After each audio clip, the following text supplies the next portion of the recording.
Welcome back to the Deep Dive. Today we are tackling something that, well, on the surface it seems really specific, maybe even a little childish. But once you start pulling on that thread, it unravels into something huge. We are talking about the universal struggle of learning a fine motor skill under pressure. And it is so universal. It really is. I mean, it doesn't matter if you're a CEO, a surgeon, or, well, in the case of our source material today, a monkey in a jungle trying to get test. A primal battle, order versus chaos, or, in this case, the left lace versus the right lace. Exactly. We're diving into a narrative case study today called Tying Shoe Tango. Yeah. It's from the Whimsy Jungle collection. And I know what you might be thinking, a children's story, really. But just stick with us. Please do. Because while the main character is a monkey named Mick, the psychological mechanisms here are just fascinating. This is not just a story about shoes. It's a masterclass in pedagogy, in cognitive reframing, and, the neuroscience of rhythm. It's all about how we learn when we're frustrated. And let's be honest, tying shoes is like the rite of passage for frustration. I still remember sitting on the floor, feeling like my fingers were just giant, clumsy sausages. It is. It's often one of the first complex, multi-step sequences a brain has to coordinate with the hands. It takes dexterity, working memory, spatial reasoning, patience. Load up to patience. And when you don't have those, it feels like more than a mistake. It feels like, a character flaw. So our mission today is to unpack Mick's journey. We're going to break down the specific method they use, this tango, and look at his emotional arc from total humiliation.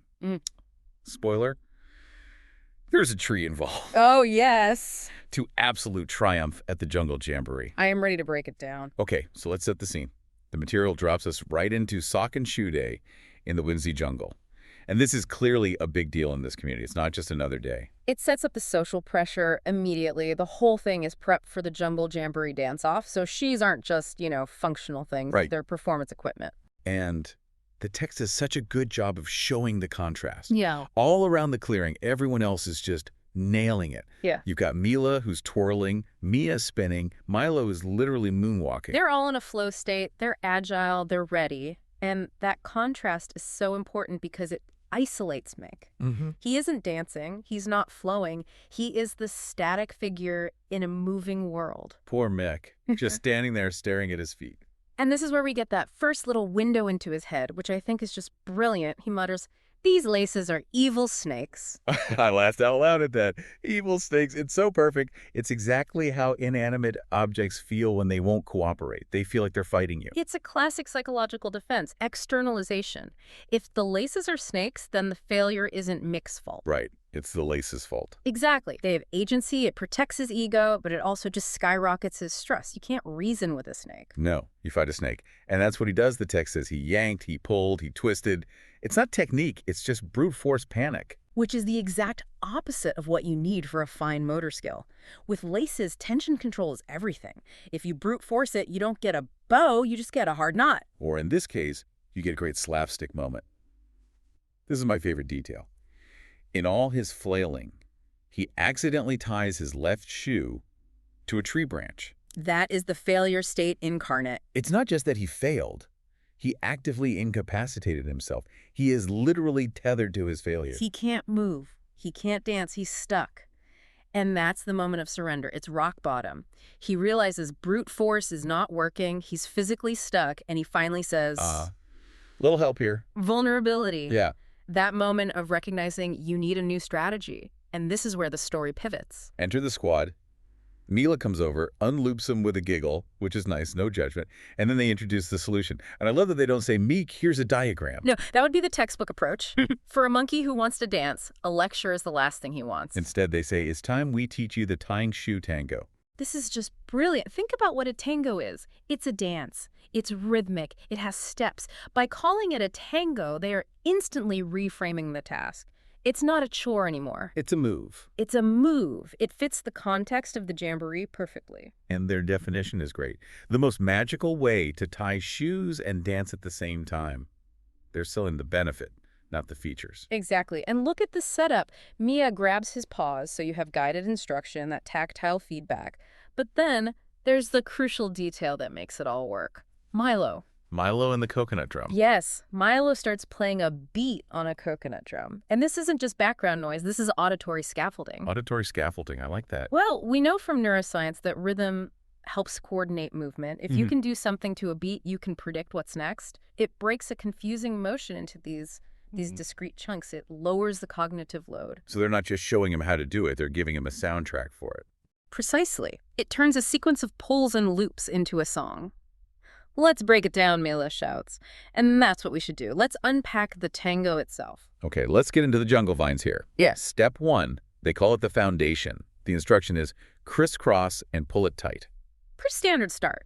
But listen to the rhyme they add. Make an X and give it might. Give it might. I really liked that phrase. It's all about the tension. It is. So many kids and adults fail because that base is too loose. If the base is loose, the whole bow just falls apart.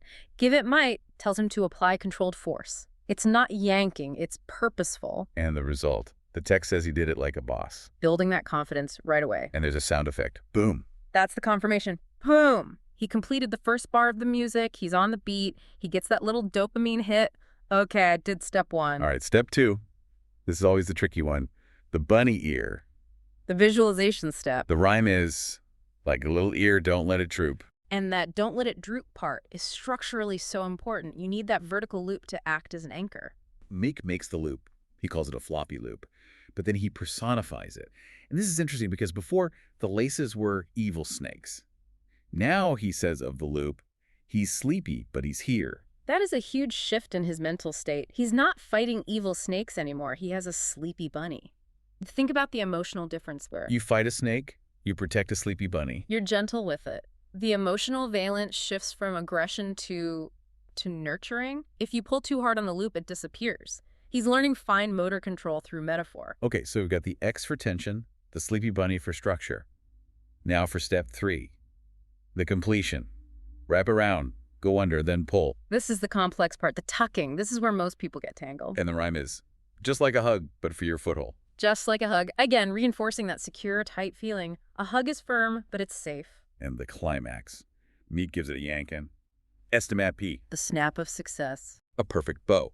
And Mick, who is just tied to a tree, yells, a tied shoe and a jungle groove. He gets it. The process of tying the shoe was the dance. He didn't have to stop dancing to tie his shoe. He just changed the steps. That's the aha moment. Such a great victory. But it doesn't end there. We need to see the application. The proof of concept. It's one thing to do it in the clearing with your teachers. It's another thing to do it at the main event. So we fast forward to that night, the Jungle Jamboree dance-off. And Mick is no longer the wallflower. The text describes a complete transformation. He is a shoe-tying superhero. I love this. He's not just standing there. He is testing the equipment. He does the moon slide. Which you absolutely cannot do with loose laces. You trip instantly. Then he does the banana roll. High risk. That involves rotation. If those shoes aren't secure, they are flying off into the crowd. And finally, his signature move, the tango tootsie twist. Which is, of course, a callback to his training. He's paying homage to the lesson. He's showing off. It gets attention. We get some social proof here. A hippo comes up wearing sparkly sneakers, so they're a credible source on footwear. A peer review, basically. The hippo asks, where'd you learn those moves? And Mick's response is just perfect. He doesn't say, my friends showed me. He says, takes 2 laces and 1 monkey. He owns it. Takes 2 laces and 1 monkey. It's so confident. It shows he's internalized it. The laces aren't his enemies anymore. They're his partners. He's agency now. So let's zoom out here. We've had fun with the monkey mayhem, but what are the key takeaways? Because this isn't really about shoe tying. Not at all. The core lesson, stated in the text, is simple. Tying your shoes can be fun and musical. But if you translate that, it's really learning is easier when you add rhythm and play. Right. If you're stuck on a boring or frustrating task, find the game in it. It's cognitive reframing.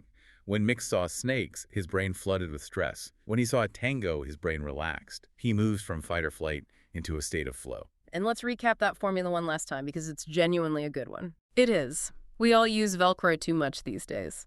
The formula is crisscross, bunny loop, wrap, pull tight, done right. Simple, action-oriented, and it rhymes. And the philosophy behind it is just practice makes perfect. The tangible benefit being you'll never trip at a dance party again. A noble goal for us all. But I want to go back to the coconut drum. For me, that's the secret sauce. The beat. It's the regulator. It is. When you're stuck, the problem isn't always that you don't know what to do, but that you're overwhelmed by the sequence. A beat, literally or metaphorically, forces you to pace yourself. It makes me wonder about other knots we all deal with. You know, that one spreadsheet we hate, or a difficult email, or assembling furniture. Oh, assembling furniture is absolutely the evil snake of the adult world. You look at those diagrams and just want to give up. Totally. And we approach it with that same yank, pull, twist energy. We get frustrated. We put the shelf on backwards. You get stuck in the failure state. But what if we applied the Tying Shoe Tango to it? What if we broke it down, added a rhythm, gave the parts silly names? Sleepy bunny. Your tax return. Yes. Make a bunny loop out of that quarterly report. It sounds absurd, but the brain loves novelty. It loves patterns. If you can turn a chore into a rhythm, you bypass the resistance. You trick your brain into enjoying the process. And having that team helps too. You need a Mia to show you the loop and a Milo to play the drum. Absolutely. We try to learn in isolation, just staring at the problem. Mick's, a little help here, was the bravest thing he did. It opened the door for the tango. That's such a good point. Competence is a team sport sometimes. And you have to be willing to look a little silly. Doing a tango to tie your shoes is silly, but it worked. Sometimes we take our problems so seriously we paralyze ourselves. A little whimsy can unlock the solution. I love that. Don't take the problem so seriously. One thing that fascinates me is the sensory detail of that coconut drum. In a way, that drum is the most important character. Without the beat, the rhyme is just words. With the beat, it's a motor program. It bridges the mind and the muscles. So the takeaway is, find your coconut drum. Whatever that beat is that keeps you moving forward, find it. Maybe it's a playlist you put on to focus. Exactly. Find your rhythm. So true. All right, as we wrap up this deep dive, I want to leave you all with a thought.